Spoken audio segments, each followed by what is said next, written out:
We have never in the history of Lorebound unlocked so many game-changing items in such a small period of time. You see, this is Lorebound, and unlike a regular Iron Man, he can only gather, refine, or use items he learns about through dialogue, books, or environmental text. And without wikis or guides, we struggle to find even the most basic of items and concepts. Sometimes we get lucky, and sometimes we hit a wall. What's today's episode going to bring us? Let's find out. While we wait for the poll results to gather, let's tackle leveling skills that have prerequisites for the upcoming RFD quests, like thieving, which last episode we gratefully unlocked with that unreal Master Clue Scroll step.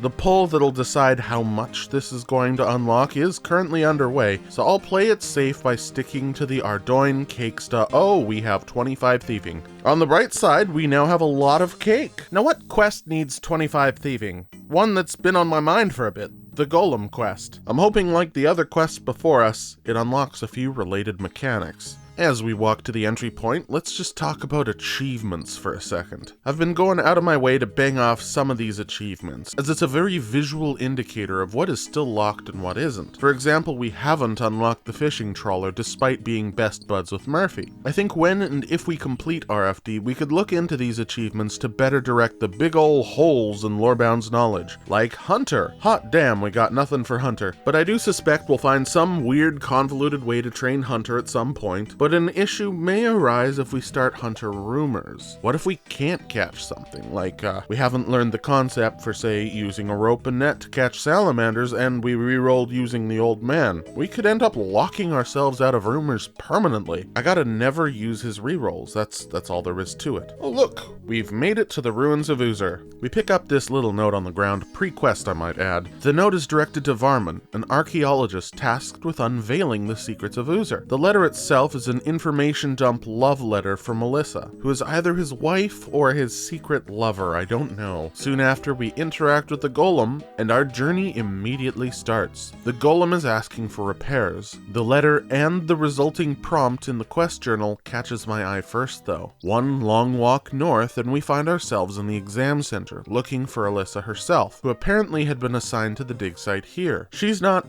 here though. Perhaps the main dig site itself? Why are there so many NPCs in this area, and why is Alyssa the farthest corner humanly possible? Hey, we found your letter. Aw, it seems they were married, but Varman he's dead.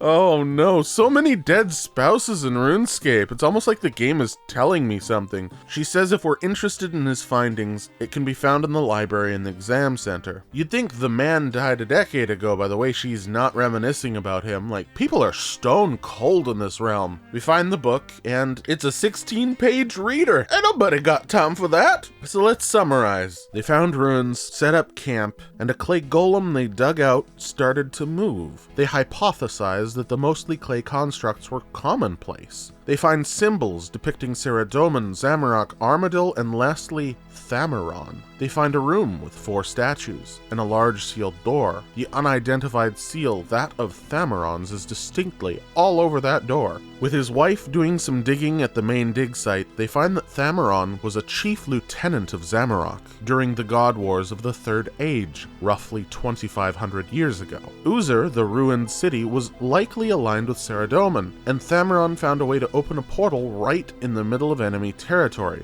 It seems the door is a seal to this portal to who knows where. Alright, here's some quest-related info on page 14. The main method of writing instruction for the golem is to place magical words into the golem's skull cavity using papyrus, nice, a naturally occurring source of ink, and magic power derived from the use of a phoenix tail feather as a pen. This can override other tasks. We buy some papyrus from Ali's shop en route back to the ruins, and the naturally occurring source of ink that is made by the only nearby quest interacted item, the black mushroom, also poses no problems thanks to our druidic ritual quest. We thankfully know how to glassblow vials, and also how to gather and use pestle and mortars. As for the feather, if wording was any less convoluted on the phoenix, like it said steel, then this could have been a run-ender.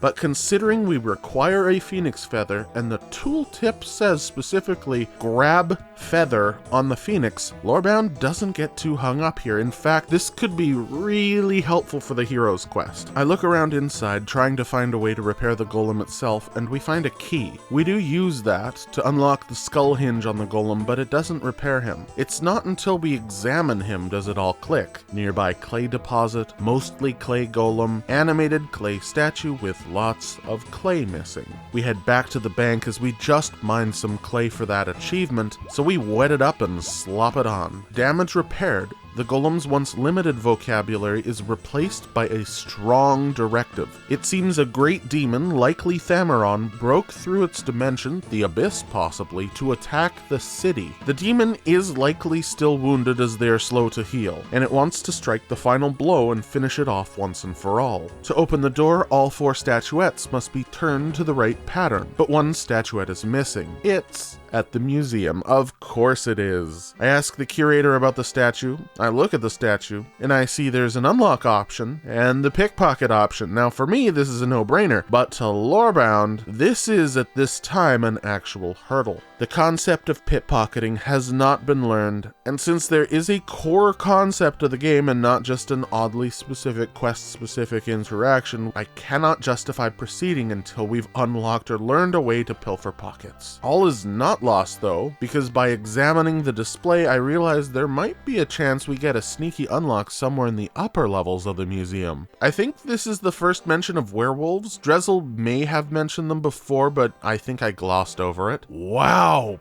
Banger right here. Fire runes, the last elemental rune that was still locked, as well as nature runes unlocked. That's superheat, low and high alchemy. We're cruising now. Black Knight and White Knight reference for some additional NPC targets to train on if we so choose. Not an unlock, but there's also some important information on the Shield of Erev and the Phoenix and Black Arm gangs, which is kind of cool. And oh, that is cursed. Don't look at me like that. No. Huh. Did you know there's a little mini-map at the museum you can get from this wall map chart? Alright, let's consult our polls for the winners. For the rest of the episode, we'll focus on the Lumbridge Guide questline prerequisites. And what about the gem stall mention? Between comments and the results, all stalls can be unlocked, but as pointed out by some of you, the stalls are not unrestricted. We still need to unlock the items from the stalls in order to steal from them, and any locked item we receive must either be dropped or banished to the Skull tab. Great time to explain the Skull tab, and hey, bank tour time. I've organized the bank so it's not so fugly. I got some unsorted items in the front, then we have tools, processables, and food, then equipables, ammo, quest items and books, collectibles, and lastly, the Skull tab. These are items that I've gotten off the ground, either via quests drops or clue scrolls that I am unable to currently use, but also don't want to necessarily throw away due to their inherent value. I may be a masochist, but I'm a masochist who likes to clean my plate when I'm eating. We don't throw stuff out here. Now, our remaining Lumbridge Guide prerequisites are Murder Mystery and Big Chompy Bird Hunting. I'd love to say that Murder Mystery is some enthralling adventure that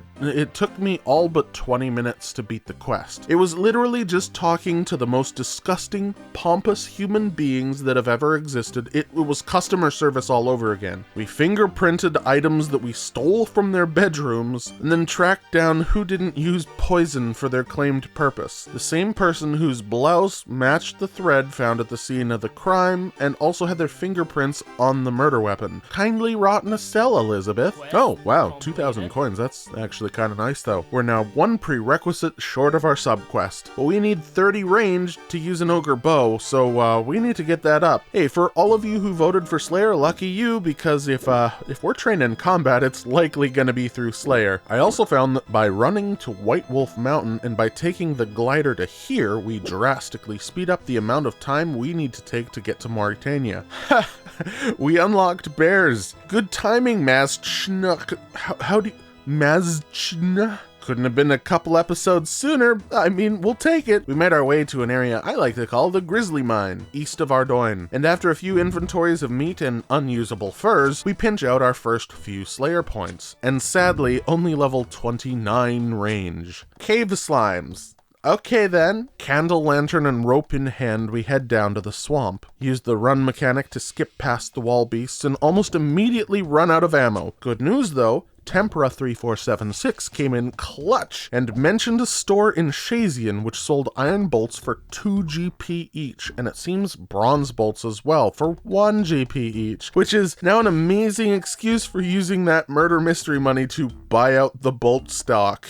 By the way, I am super appreciative of comments like this, or even this. It shows how much you care about the series, and it's a great way to show support and to get YouTube to say, hey, people like these videos, and then it shares it with other people. Another way you can help is to subscribe. It's free and you can always unsubscribe if the content no longer interests you. Thank you. And that is 30 ranged. 14 slimes to go, so we actually saved the task for another time. Let's get on with the good stuff. Big Chompy bird hunting is all about the Chompsies. Sorry, Chompy birds. And besides the really annoying fact that I didn't have any feathers and had to run to Witch Haven to kill some chickens to get some feathers to make ogre arrows, the quest does unlock quite a few things for us. First, Ogre arrows, which allows us to chop our third tree outside of regular and magic trees, the achy tree. And then there's the Ogre arrow, which is made by fletching the achy logs. And then using dog bones. I guess wolves are dogs to an ogre? I'd love to say that isn't a stretch. I mean it isn't, they're ogres. I hate to admit it, but this might be our best fletching training method right now. Arrows in hand, oh, he needs 6.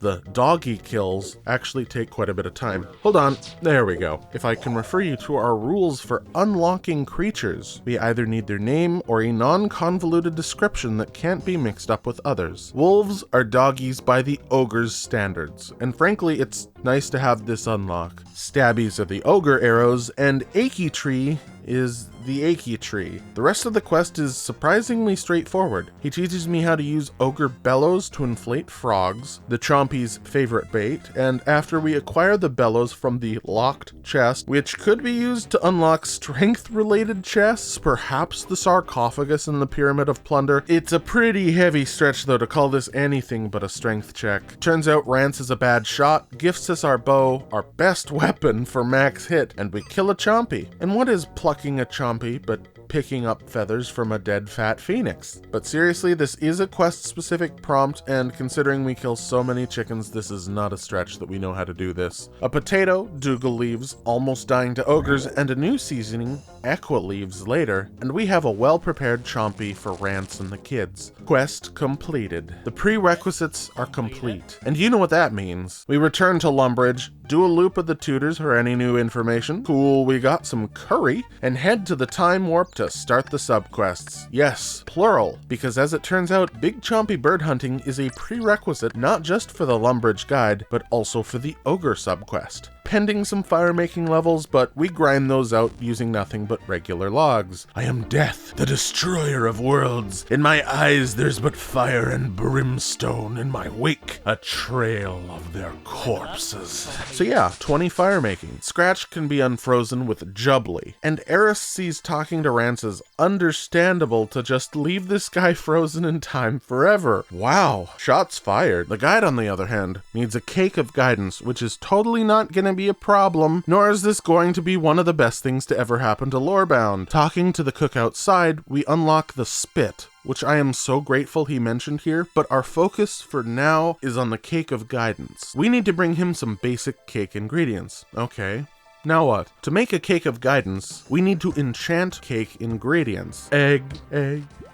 Yeah, for every ingredient, we need to answer questions. We're filling the items with guidance. We're binding lore into the items. And as trippy as egg was, it only took us a few attempts to get correct, and thankfully enchant our egg. The milk, on the other hand, is, it's gonna be our key to victory, literally. The questions, which thankfully I got wrong on the glass orb question, could be a gift from Guthix himself. And unlocks we got. Fire Strike, Earth Wave, 2 named spells, heck, even a concrete naming of Windstrike. We had to fail deliberately to see if we could uncover anything else. Seagulls, okay, whatever. A mystic hat, gold ring, holy symbol. Oh, some of these are really important, but I did feel the guilt piling up a little bit. Should we abuse this? Should we find out everything for all it's worth? No, I decided to move on. This almost felt like cheating. Now the third item, oh man, I wish this counted, but it is non-descriptive. It's like a shop window. No more, no less. However, that doesn't apply to the dialogue box. Holy balls! Moonlight Mead, Law Runes, the Zamorak Prayer Book, Sapphire Amulets, Cider, the Ceradoman Prayer Book, U-Logs, that's U-Trees as well, which means we can just straight up make U-Short Bows now. Oh gosh, it keeps going. The Chaos Talisman, we can make Chaos Runes now, and the Guthix Prayer Book. This is so overwhelming. I honestly thought we shouldn't try to fail this one. It's too much. It's cadaver berries and onion seeds and potato seeds unlocked. I unironically got one wrong though, and the next one, last one potentially, begins with the letter M. Mind Talisman, Mithril Ore, and Maple Logs. We got maple trees and mithril and the freaking mind altar unlocked with that one. Oh, we can't abuse this. It's gonna break the game for us. We complete the challenge and leave justifiably drained, a little guilty, a little hopeful, but also a little frightened because we could have just permanently locked something behind in an unrepeatable dialogue tree. Did we make the right choice here? Did we? Oh, frick. We still can't bake a cake. Gosh darn it, it's still locked behind the cake tin. Where in the world would mention a cake tin though? You know what? Let's not get hung up on that. Like pickpocketing, we can always return when we unlock it. Let's just not be downers under this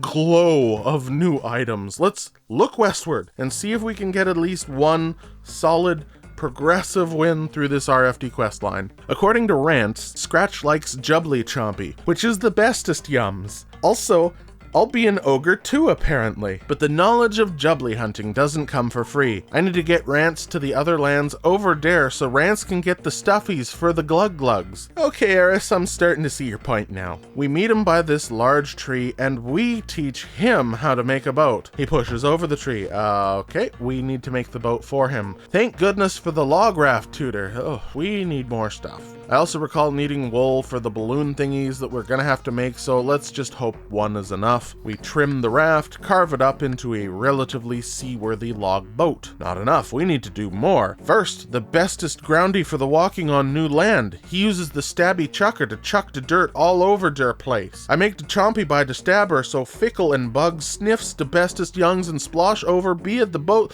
Ooh. So we catch a chompy, 2 chompies just in case, and thankfully the cook mentioned that spit, so we are able to boost up using our dwarven stout to make an iron spit in order to cook our chompy. I told you that mention was important. We chopped down a tree in Karamja because we forgot to bring logs, and who knew logs were rare in a jungle? Not me! We walk up and down the length of the shoreline looking for this arrow, bought a tinder box because of course we forgot one, and then found the saddest little tree. We cooked our chompy at its base, and we catch a ride with the ogre kids. I still don't really know what I did, but thanks! Finally, he tells us how to catch the jubbly. We need to use the blowers on the fat toads, and then use a rock and a woolly thing to stick it into the ground. And I forgot my pickaxe. We fill up our toads and begin the hunt, dodging aggressive ogres and tanking a lot of damage.